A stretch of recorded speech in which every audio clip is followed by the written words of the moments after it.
king's gate fell silent. Not the natural silence of nightfall, but the heavy, oppressive quiet that comes when fear grips a crowd. Hundreds of people stood frozen in the courtyard. Merchants abandoned their wares, soldiers straightened their backs. Even children stopped their games. Every eye turned toward the same point, watching as a figure in purple and gold approached. The sound of his footsteps echoed off the stone walls. And then, like a wave rolling across the sea, bodies began to bend. Knees hit the ground, faces pressed into the dust. Everyone bowed. Everyone except one man.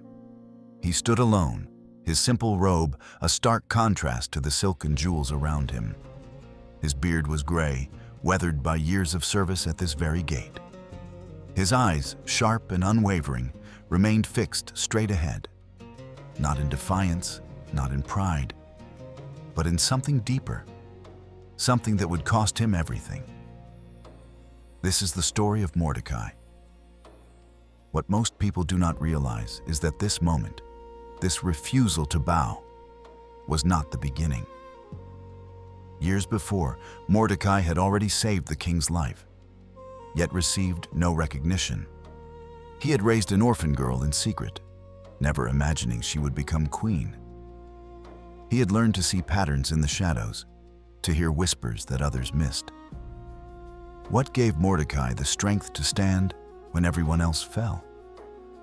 Why did he risk not just his own life, but the lives of every Jewish person in the empire? And what was the hidden truth behind the sleepless night of a king that would change everything? Stay with us, because what unfolds will reveal something profound about the way God positions people, protects his purposes, and works through faithfulness that most never see. The sun had not yet risen over Susa when Mordecai arrived at the king's gate that morning. This was his routine, had been for years.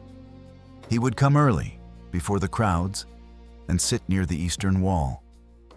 From here, he could observe without being observed. Listen to conversations that flowed through the gate like water, carrying news, gossip, complaints, deals. Mordecai was a Jew. His great-grandfather Kish had been among the thousands carried away from Jerusalem when King Nebuchadnezzar conquered the city. Though Babylon had fallen to Persia decades ago, the Jewish people remained scattered across the empire. Mordecai had never walked the streets of Jerusalem. He was born here, in exile, in a land where the gods had strange names and the customs were foreign. Yet God had given him a position of influence. Sitting at the king's gate was not insignificant. This was where legal matters were settled, where business was conducted, where information gathered. Those who served here saw everything, heard everyone who came and went. Mordecai had learned early to watch and listen more than speak. People passed him daily, and most barely glanced at him. He was part of the scenery, but his eyes missed nothing. Years ago, his uncle Abihail had died, leaving behind a young daughter named Hadassah. Scripture does not tell us her exact age when orphaned, but she was young enough to need a guardian. Mordecai had no children of his own, yet without hesitation, he took her into his home and raised her as his own daughter. Hadassah was beautiful. Even as a child, there was something striking about her. But Mordecai was cautious. The book of Esther tells us in chapter 2, verse 10, that Esther had not made known her people or her kindred, for Mordecai had commanded her not to tell. Why this secrecy? Scripture does not explain, though we can understand the wisdom in it. The Jewish people were tolerated in Persia, but tolerance is not acceptance. There were always those who harbored prejudices, who saw Jews as different, as other. Mordecai taught Hadassah not just to survive, but to hold fast to the God of their fathers, even when no one was watching. Then came the day that shattered their quiet life. King Ahasuerus had banished Queen Vashti for refusing to display herself before his drunken guests. The king's advisors proposed a solution. Let beautiful young virgins be gathered from every province and brought to the royal harem. Let the one who most pleased the king become queen. Mordecai must have felt his heart grow cold when he heard the decree. Beautiful young women were being sought, not asked, taken, and Hadassah was one of the most beautiful in Susa. Esther chapter 2 verse 8 records it simply. When the king's command was proclaimed, and when many young women were gathered in Susa under custody of Haggai, Esther also was taken into the king's palace. Taken. She did not volunteer. She was taken from the only home she'd known, from the man who had raised her. But here we see Mordecai's character. He did not rage against the decree. Instead, he did the only thing he could. Scripture tells us in verse 11 that every day Mordecai walked in front of the court of the harem to learn how Esther was and what was happening to her. Every single day. While he continued his duties at the gate, he made time to walk past the harem's courtyard. He could not speak to her or see her face, but he went anyway, day after day, perhaps hoping to catch some glimpse, to simply be near her. 12 months passed. 12 long months of beauty treatments, 6 months with oil of myrrh, and 6 months with spices and ointments. And through every day, Mordecai walked and waited and prayed. Then came the night when Esther was brought before the king. The king loved Esther more than all the women, so that he set the royal crown on her head and made her queen instead of Vashti. Mordecai's adopted daughter was now queen of Persia. Yet here is what reveals both Esther's character and Mordecai's influence. Even now, as queen, she still obeyed him. Verse 20 tells us that Esther had not made known her kindred or her people, as Mordecai had commanded her. For Esther obeyed Mordecai, just as when she was brought up by him. She could have revealed her background, could have used her position to elevate her people. But she trusted the wisdom of the man who had raised her, even though she could not see the full picture yet. The crowd at the king's gate was particularly thick that day. Mordecai sat in his spot, his eyes taking in the faces that passed. But his attention was drawn to 2 men standing nearby. They were eunuchs, Bigthan and Teresh, who guarded the threshold of the king's private chambers. Their voices were low, barely audible above the noise. Perhaps they thought the bustle would mask their words. They were angry. Mordecai could see it in their clenched hands, their tight jaws. He caught fragments of sentences.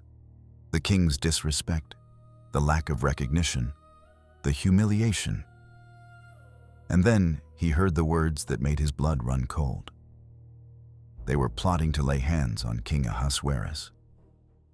Mordecai kept his face carefully neutral. An assassination plot against the king. These men had access to the king's chambers. They knew his routines. If they were serious, the king's life hung by a thread. He faced a choice. If he reported this and was wrong, the consequences could be severe. But if he remained silent and the king was murdered, what would happen to Esther? What would happen to the Jewish people? Mordecai made his decision. The book of Esther records it in chapter 2, verse 22. The matter became known to Mordecai, and he told it to Queen Esther, and Esther told the king in the name of Mordecai. Notice those words. In the name of Mordecai. Esther made certain the king knew exactly who had saved his life. The king ordered an investigation. Under pressure, the plot unraveled. Both men were hanged. Then came the moment that should have changed everything. Verse 23 tells us it was recorded in the book of the Chronicles in the presence of the king. Recorded, written down, made official. Mordecai's name was now in the royal records as the man who had saved the king's life. Surely now there would be recognition. But the biblical text moves immediately to the next chapter. No reward is mentioned, No recognition. Mordecai simply returned to his place at the gate, and life continued as before. But his name in that book had not been forgotten by God. The record was there, waiting, like a seed planted in dark soil. And when the moment came, that seed would sprout. After these things, Scripture tells us in chapter 3, verse 1, King Ahasuerus promoted Haman the Agagite and set his throne above all the officials. Haman. The text identifies him as an Agagite, a descendant of Agag, king of the Amalekites. Centuries before, God had commanded King Saul to destroy the Amalekites. Saul disobeyed, sparing Agag. And now, generations later, a descendant had risen to the highest position in Persia, second only to the king. With Haman's promotion came a new command. All the king's servants at the gate were to bow down and pay homage to Haman. Picture the scene. As Haman approached, everyone would stop. The rustle of fabric, the sound of knees hitting stone, the silence of submission. Every merchant, every soldier, every servant would prostrate themselves. Every person except one. Day after day, Mordecai remained standing, not defiantly, simply standing, his gaze steady. And day after day, those around him grew uncomfortable. Finally, they confronted him. The book of Esther tells us in verse 3 that the servants said to Mordecai, "Why do you transgress the king's command?" It was a fair question. This was a royal decree. To disobey could mean death. They spoke to him day after day, but Mordecai would not listen. Verse 4 tells us that when he would not comply, they told Haman, in order to see whether Mordecai's words would stand. For he had told them that he was a Jew. He had told them he was a Jew. Scripture does not explain why being Jewish prevented him from bowing, though some believe it was because Haman was an Agagite, a descendant of Israel's ancient enemies.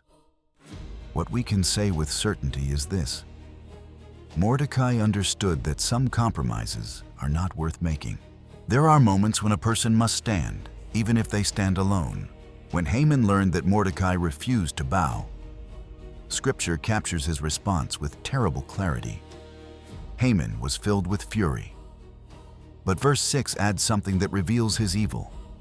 It disdained him to lay hands on Mordecai alone. So Haman sought to destroy all the Jews, the people of Mordecai, throughout the whole kingdom. One man would not bow. And for that offense, Haman wanted to annihilate an entire people. Haman was cunning. He came before King Ahasuerus with a carefully crafted argument. "There is a certain people scattered abroad," he said in verse 8. "Their laws are different from every other people, and they do not keep the king's laws, so that it is not to the king's profit to tolerate them." Notice how he phrased it. A certain people. He did not say Jews. He painted them as outsiders, as different, as a problem. Then came the bribe. "If it please the king, let it be decreed that they be destroyed. And I will pay 10,000 talents of silver into the king's treasuries." 10,000 talents would be worth millions in modern currency, likely representing wealth Haman expected to plunder from the Jews he planned to destroy. King Ahasuerus agreed. Verse 10 records that the king took his signet ring from his hand and gave it to Haman. The king gave Haman authority to issue decrees in the king's name, and Haman used that authority immediately. "The money is given to you," the king said in verse 11, "the people also, to do with them as it seems good to you." Letters were written, couriers dispatched to every province. The message was explicit: destroy, kill, and annihilate all Jews, young and old, women and children, in one day, the 13th day of the 12th month, and to plunder their goods, young and old, women and children. No one was to be spared. The date was set nearly a year in advance. Copies were posted in every city square, every marketplace. The entire empire knew that in less than a year, every Jewish person would be hunted down and killed. When Mordecai learned all that had been done, something broke inside him. Chapter 4. Verse 1 tells us that Mordecai tore his clothes and put on sackcloth and ashes, and went out into the midst of the city. And he cried out with a loud and bitter cry. The man who had sat quietly for years now staggered through the streets, his robes torn, rough sackcloth scraping his skin, ashes coating his face, and from his throat, a sound that made people stop. A cry, loud and bitter, the raw anguish of a man who has seen death coming for everyone he loves. He went to the king's gate but could not enter. The law forbade anyone clothed in sackcloth. So he remained just outside, mourning. And throughout the empire, verse 3 tells us, there was great mourning among the Jews, with fasting and weeping and lamenting. Inside the palace, Esther heard that Mordecai was in sackcloth outside the gate. She was deeply distressed. She sent garments for him to wear instead, but he would not accept them. So she sent Hathach, one of the king's eunuchs, to find out what was troubling him. Mordecai told him everything. He gave him a copy of the written decree, and he gave Hathach a message. Tell her to go to the king, make supplication to him, and plead on behalf of her people. Esther's response revealed her situation. All the king's servants know that if any man or woman goes to the king inside the inner court without being called, there is but one law, to be put to death, except the one to whom the king holds out the golden scepter. But as for me, I have not been called to come into the king these 30 days. 30 days. If she went uninvited, she would likely die. But Mordecai was asking her to risk precisely that. Mordecai's reply has echoed through centuries. Do not think that in the king's palace you will escape any more than all the other Jews. For if you keep silent at this time, relief and deliverance will rise for the Jews from another place. But you and your father's house will perish. And who knows whether you have not come to the kingdom for such a time as this? Who knows? Mordecai did not claim certainty about God's specific plan, but he understood that God would deliver his people. If not through Esther, then another way. But this moment, this position, was not an accident. For such a time as this, not for comfort, not for luxury, but for this crisis, this opportunity to stand between her people and destruction. Esther's response revealed her transformation. Go, gather all the Jews in Susa, and hold a fast on my behalf, and do not eat or drink for 3 days, night or day. I and my young women will also fast as you do. Then I will go to the king, though it is against the law. And if I perish, I perish. If I perish, I perish. She was not claiming confidence in survival. She was simply choosing to do what was right, regardless of personal cost. 3 days.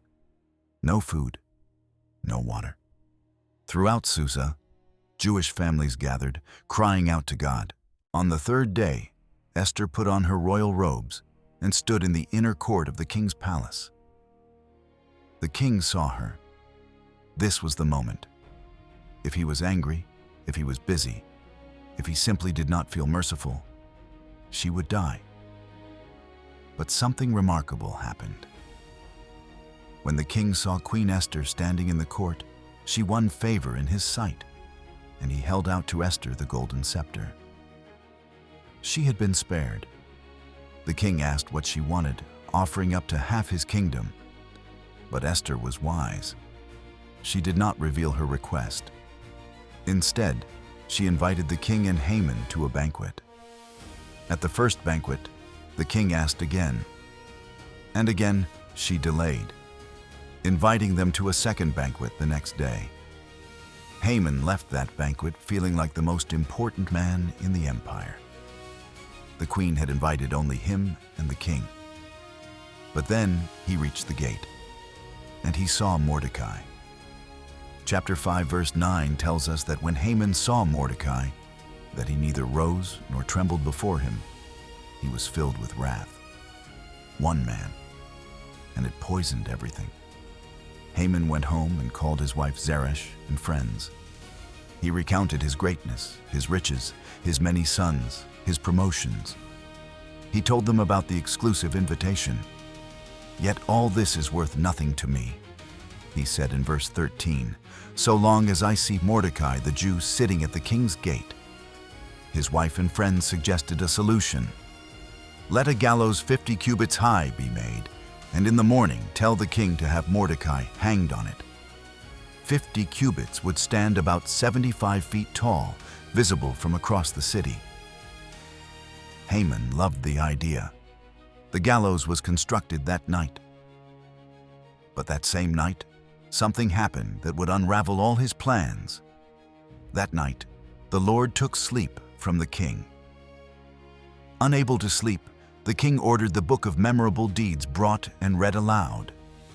And they came to a passage about Mordecai, about how he had exposed the plot, about how he had saved the king's life. The king asked a question: what honor or distinction has been bestowed on Mordecai for this? Nothing has been done for him. Nothing. The man who saved the king's life had received no reward. And at that moment, as dawn broke, Haman entered the court to ask permission to hang Mordecai. The timing was perfect, divinely orchestrated. The king, thinking about honoring Mordecai, saw Haman and called him in. What should be done to the man whom the king delights to honor? Haman, assuming the king spoke of him, suggested elaborate public honor. Let royal robes be brought, which the king has worn, and the horse the king has ridden. Let them dress the man and lead him through the city, proclaiming, "Thus shall it be done to the man whom the king delights to honor." The king agreed immediately. Do so to Mordecai the Jew. Leave out nothing. Mordecai, the man Haman had built a gallows for, and now Haman himself would dress him in royal robes and proclaim his honor. Haman had no choice. He took the robes and horse and went to Mordecai. He dressed Mordecai in royal garments. He helped him onto the king's horse. And then, walking ahead, Haman led Mordecai through the city, proclaiming for all to hear, "Thus shall it be done to the man whom the king delights to honor." Through the streets they went, past merchants who stopped to stare, past officials who could not believe what they saw, past Jewish families who watched in amazement as one of their own was honored. When it ended, Mordecai returned to the gate. But Haman hurried home, mourning with his head covered. He told his wife and friends what happened. Their response must have chilled him. "If Mordecai is of the Jewish people, you will not overcome him, but will surely fall before him." They saw what Haman could not, that some force greater than politics was at work. While they talked, the king's eunuchs arrived to hurry Haman to Esther's second banquet. At the banquet, the king asked Esther for the third time what she wanted, and finally, Esther revealed the truth. "Let my life be granted me and my people, for we have been sold to be destroyed, to be killed, and to be annihilated." The king's voice shook. "Who is he and where is he who has dared to do this?" "A foe and enemy," Esther answered. "This wicked Haman." Haman was terrified. The king rose in wrath and went into the garden. Haman stayed to beg Esther for his life, falling on the couch where she reclined. At that moment, the king returned. "Will he even assault the queen in my presence?" It was not assault, but desperation. But the king's words sealed Haman's fate. Servants covered Haman's face, the sign of condemnation. Then Harbona mentioned the gallows Haman had made for Mordecai, 75 feet high. "Hang him on that," the king commanded. And Haman was hanged on the gallows he had prepared for Mordecai. The pride that drove him to build it so high became the monument to his fall. That day, King Ahasuerus gave Esther the house of Haman. And Mordecai came before the king, for Esther had revealed what he was to her. The king took off his signet ring and gave it to Mordecai. The same ring that sealed the decree of genocide now rested on a Jewish man's finger. But one problem remained. The decree to destroy the Jews was still in effect. Persian law meant it could not be revoked. Esther fell at the king's feet, pleading with him to avert Haman's evil plan. The king faced a dilemma. He could not cancel the first decree, but he could authorize another. He said to Esther and Mordecai in chapter 8, verse 8, "You may write as you please with regard to the Jews, in the name of the king, and seal it with the king's signet ring. Write as you please." Mordecai used that authority wisely. He summoned the royal scribes and dictated letters to be sent throughout the empire, to each province in its own script and language. The new decree was clear. The king allowed the Jews in every city to gather and defend their lives, to destroy any armed force that might attack them on the 13th day of Adar, the same day Haman had chosen for their destruction.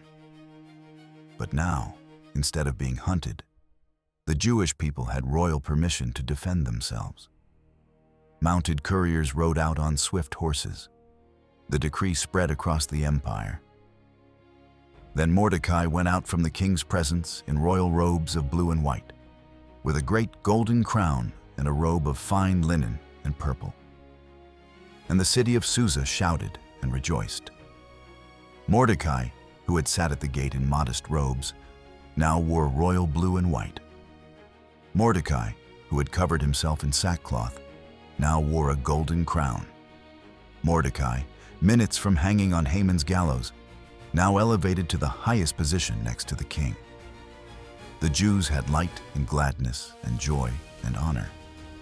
In every province, wherever the king's command reached, there was gladness and joy, a feast and a holiday, and many from the peoples of the country declared themselves Jews, for fear of the Jews had fallen on them. The 13th day of Adar arrived, the day appointed for Jewish destruction, and on that day, the Jews gathered in their cities to defend themselves. No one could stand against them, for the fear of them had fallen on all peoples. The officials, the governors, the royal agents helped the Jews, for the fear of Mordecai had fallen on them. Mordecai, who had been unknown, was now great in the king's house, and his fame spread throughout all the provinces. The Jews struck down their enemies. In Susa, they killed 500 men and also the 10 sons of Haman. But notably, Scripture emphasizes that the Jews did not lay hands on the plunder. Though permitted to take possessions, they refrained. This was about survival, not enrichment. When it was over, the Jews rested, making it a day of feasting and gladness. Mordecai established the Feast of Purim, named for the lots Haman had cast. He sent letters to all the Jews, obliging them to keep the 14th and 15th days of Adar every year as days on which the Jews got relief from their enemies, when the month had been turned from sorrow into gladness and from mourning into a holiday. From generation to generation, Jewish people would remember this deliverance. They would celebrate Purim, recounting how God had turned their mourning into dancing. The book of Esther closes with these words. Mordecai the Jew was second in rank to King Ahasuerus, and he was great among the Jews and popular with the multitude of his brothers, for he sought the welfare of his people and spoke peace to all his people. He sought the welfare of his people, not his own advancement, not personal glory, but the welfare of those entrusted to his care. This is how Mordecai is ultimately remembered. What can we learn from Mordecai's life? He shows us that faithfulness in hidden places prepares us for responsibility in public ones. For years, he sat at the gate. No one knew his name, but God was preparing him for purposes he could not imagine. Mordecai shows us that integrity cannot be compromised. Every other person bowed to Haman. Mordecai alone stood. There are moments when we must refuse to bow, even if we stand alone. He shows us that God's timing is perfect, even when delayed. Mordecai saved the king's life and received no reward. But when the crisis came, the record was there. Nothing was wasted.